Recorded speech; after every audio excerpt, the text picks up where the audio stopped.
Good morning guys and welcome back to my channel. আমি সঙ্গীতা, আজকে আমি আমার নেক্সট ভিডিও নিয়ে চলে এসেছি। তো গুড মর্নিং হয়ে গেছে, দেখতেই পারছো। ঘুম থেকে উঠে চোখ বন্ধ করে আগে আমি মা তারাকে প্রণাম করি, যাতে আমার দিনটা ভালো যায়, প্লাস সবাইকে যেন ভালো রাখে। সেই জন্যই সকালবেলা ঘুম থেকে উঠে আগেই মা তারাকে প্রণাম করে নিই। তো সকালবেলা আজকে হচ্ছে শনিবার, আর এখন বাজে ঘড়িতে এই 7:45 মতো, আর আমি এখান থেকে আজকে আমার ব্লগটা স্টার্ট করছি। ঘুম থেকে উঠে আগে ফ্রেশ হয়ে নিই, আগে আমি সোজা বাথরুমেই চলে যাই। উঠে তারপরে আমি বাসি কাপড় ছেড়ে নিয়েছি, দেখতে পাচ্ছ। তো বাসি কাপড় ছেড়ে নিই, জানলাটা আগে, ঘরের জানলাটা আগে খুলবো, নাহলে ঘরটা অন্ধকার থাকলে না একদম ভালো লাগে না। তো অন্ধকার ঘর বা অন্ধকার জায়গা আমার একদমই পছন্দ না। আমার সবসময় একটু ব্রাইট জিনিস ভালো লাগে, তো আমার একটু ব্রাইট জিনিস ভালো লাগে, তাই একটু আলোটা বেশি আমি প্রেফার করি। তো এদিকে বিশ্বজিৎকে বললাম একটু চাটা বসাতে, কারণ আমি যদি এদিকে চা বসাতে চাই, এদিকে বাসি কাজ করতে দেরি হয়ে যাবে, বা আমি যদি বাসি কাজ করতে আসি চা করতে লেট হয়ে যাবে। তাই বিশ্বজিৎকে বললাম তুমি তাহলে একটু আগে চাটা করে নাও, তারপরে আমি ততক্ষণে আমি একটু বাসি কাজগুলো করে নিই। তো বিছানা চাদর টাদর আজকে পাল্টানোর ডেট, যেহেতু শনিবার, আর বাসি ঘরটার আমার আজকে ঝাড়টার দিতে হবে। সব কিছু মিলিমিশে অনেক কাজ। তো ফ্রেশ হয়ে গেছি, সব কাজ হয়ে গেছে, তাই নিশ্চিন্তে একটু চা খেতে বসেছি। তো ঠিকমতো চাটা না খেলে না মনে হয় কি যেন আমার দিনটাই ভালো যায় না। চাটা খাওয়ার সময় যদি নিশ্চিন্তে নির্ঝঞ্ঝাটে যদি চাটা খাওয়া যায়, মনে হয় যেন আমার সারা দিনটা ভালো যায়। তো অরি সকালবেলায় অরিকে একটু চা দিয়েছি, কারণ অরি সকালবেলা একটু চা খায় এখন, কারণ এই ঠান্ডা গরমে না ওর গলাটা খুসখুস করে। তাই ডক্টরের থেকে জিজ্ঞেস করেই আমি ওকে একটু চা দিই। চা বিস্কিট খেয়েছে, তাই ততক্ষণে ভাবলাম আমি ততক্ষণে একটু কাজটা করে নিই, বা ঘরটার ঝাড় দিয়ে নিই, তারপরে ওকে খাওয়াবো। তাই আমি এখন ঘরটার ঝাড় দিয়ে নিচ্ছি।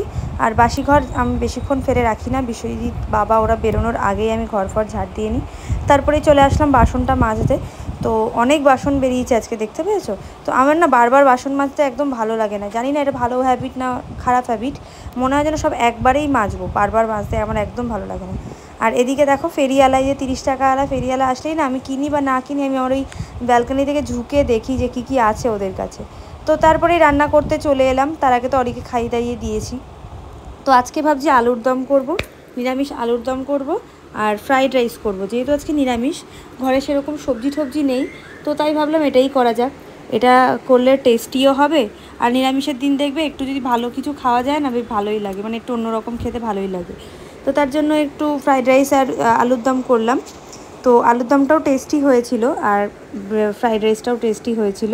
তো আমি কিভাবে আজকে আলুর দম রান্না করি তোমাদেরকে দেখাই। তো ফার্স্টে আমি মশলা করে নিচ্ছি, আদা, টমেটো, লঙ্কা, জিরের গুঁড়ো, আর দেখেছো 5 টাকা দিয়ে 2টো বাদামের প্যাকেট নিয়ে এসেছি। তো আমাদের বাড়িতে কেউ বাদাম খায় না, এই আলুরদম করলেই এই বাদামটা খায়, বাদাম বাটা খায়। তাই বাদাম ওরকম 5 টাকা করে 2 প্যাকেট কিনে নিয়ে এসে মশলা করছি, ওইগুলো একসাথেই দিয়ে দেবো। তো এরপরে আমি সবজিগুলো কেটে নেব, মানে ফ্রাইড রাইস করার জন্য গাজর, বিনস এগুলো কেটে নেব। এগুলো কেটে নিয়ে একদম ছোটো ছোটো করে কাটবো, যাতে দেখতে বাজে না লাগে। আর আমার এই রান্না করার সময় না রান্নাঘরটা পুরো মেস হয়ে থাকে, দেখো সব কৌটোগুলো বের করে নিয়েছি, কারণ আমার কৌটোগুলো নিচের দিকে থাকে। তো পাশে রাখলে কি হয়, জিনিসগুলো দিতে সুবিধা হয়, তাই আমি আগে থেকে বের করে রাখি। আবার যখন গুছিয়ে রাখি সব নিয়ে একেবারে গুছিয়ে রাখি। তো ভবিষ্যতে ইচ্ছা আছে একটা কভার মতো করার, যাতে আমার হাতের কাছেই সব পেয়ে যাই। তো দেখা যাক কী হয়। তো আলুটা ভাজা হয়ে গেছে, আলু ভাজা হয়ে গেলে আমি আগে তুলে নেব। আমি আলু সেদ্ধ করে আলুর দম করি না, আমি ওই আলু ভেজে আলুর দম করি। তো আলু সেদ্ধর থেকে মনে হয় যেন আলু ভেজে আলুর দম করলে একটু বেশি টেস্টি হয়। তো আজকে ভাবছি তোমাদের সাথে একটা কথা শেয়ার করব।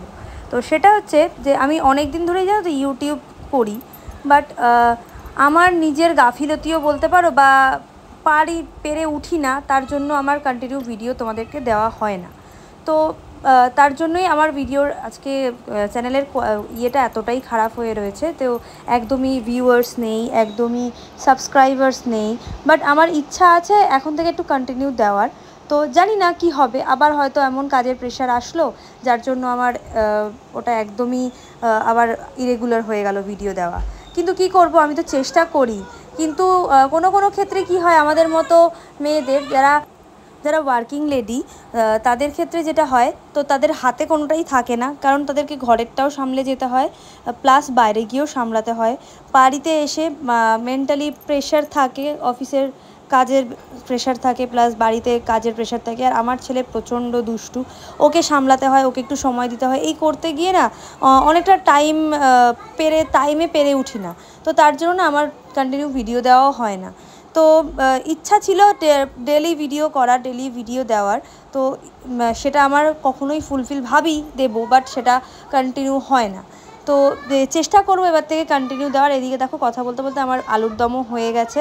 তো আলুর দমটা এতটাই টেস্টি হয়েছিল কি বলবো, তাই জন্য বারবার তোমাদেরকে এক কথা বলছি। তো নামানোর আগে একটু ঘি গরম মশলা দিয়ে দেবো, একটু চিনি দিয়ে দিয়েছি এর আগে।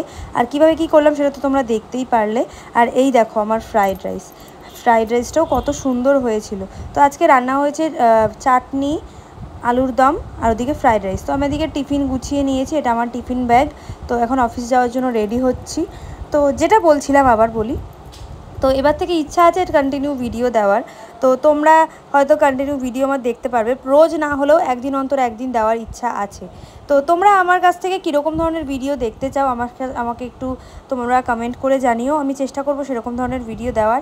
আর এই ইউটিউবটাকে নিয়ে আমার অনেক স্বপ্ন, অনেক আশা ভরসা, জানি না কখনো সেটা পূরণ হবে কি না, কিন্তু ভগবানের কাছে প্রার্থনা করি যাতে আমাকে সেই শক্তিটা দেয়, সেই ইচ্ছাটা দেয়, সেই এনার্জিটা দেয়। সবার আগে হচ্ছে এনার্জিটা না থাকলে আমাদের মতো ওয়ার্কিং লেডিদের পক্ষে না সব কিছু সামলানো একদমই ইম্পসিবল হয়ে যায়। তো তার জন্য কি হয়, সবার আগে দরকার এনার্জি প্লাস ফ্যামিলি সাপোর্ট। এই দুটো জিনিস যদি না থাকে না ওয়ার্কিং লেডিদের, তাদের কপালে অসম্ভব দুঃখ থাকে, যাদের এই ধরনের দুটো সাপোর্ট না থাকে, দুটো কার্যকরী যদি একসাথে না করে। তো আমার জন্য আছে, বাট কোনো ক্ষেত্রে সেটা ডাউন হয়ে যায়, তার জন্য আমার এটা ইরেগুলার হয়ে যায়। বাট তাও আমি চেষ্টা করি এগুলোর ওপর থেকে ইউটিউব নিয়ে ভাবার, ইউটিউব নিয়ে চিন্তাভাবনা করার। বাট কি করব, কোনো সময় এটা পেরে উঠি না, আমার হাতের বাইরে বেরিয়ে যায়। অনেক সময় ইচ্ছা থাকলেও উপায় হয় না, কখনো উপায় থাকলেও ইচ্ছা থাকে না, এটাই হয় আর কি। সবটা তো আর নিজের উপরে থাকে না, না। তো যাই হোক, এদিকে আমি অফিস যাওয়ার জন্য রেডি হচ্ছি। অনেক কথা তোমাদের সাথে বলে ফেললাম। তো অফিস যাওয়ার সময় না আমি এইটা একটা খুব বাজে অভ্যাস আমার, পার্সটা আমি হারিয়ে ফেলি। তো পার্সটা হারিয়ে ফেললে কি হয়, আমি মানে এটা নিজের মধ্যে পার্সটা নিয়েছি এরকম মনে হয়, হয়তো ব্যাগে ঢুকিয়েছি, তাও যেন মনে হয় পার্সটা আমি নেইনি। ওই জন্য বারবার বেরোনোর আগে পার্সটা চেক করি, কারণ পার্স না থাকলে গাড়ি ভাড়া দেবো কী করে। তো যাই হোক, অফিসে গিয়ে একটু আবির কিনলাম, বিকজ একদিন পরে দোল। তো তার জন্য অফিসে একটু রং খেলা হবে, তাই ভাবলাম একটু আবির কিনে। আর আবিরের কালারগুলো দেখো অসাধারণ লাগছে। আমি 2-3টে কালারের আবির নিয়েছি। আর আমি আর সুচেতনা এসেছিলাম, আমরা আবির। তো অফিস থেকে বেরিয়ে দেখছি বইমেলা হচ্ছে, তাই ঢুকে পড়লাম আমি, অরি আর বিশ্বজিৎ। তো এই ভিডিওটা এইটুকু, দেখা হচ্ছে খুব শিগগিরই আবার নেক্সট একটা ভিডিও। এখন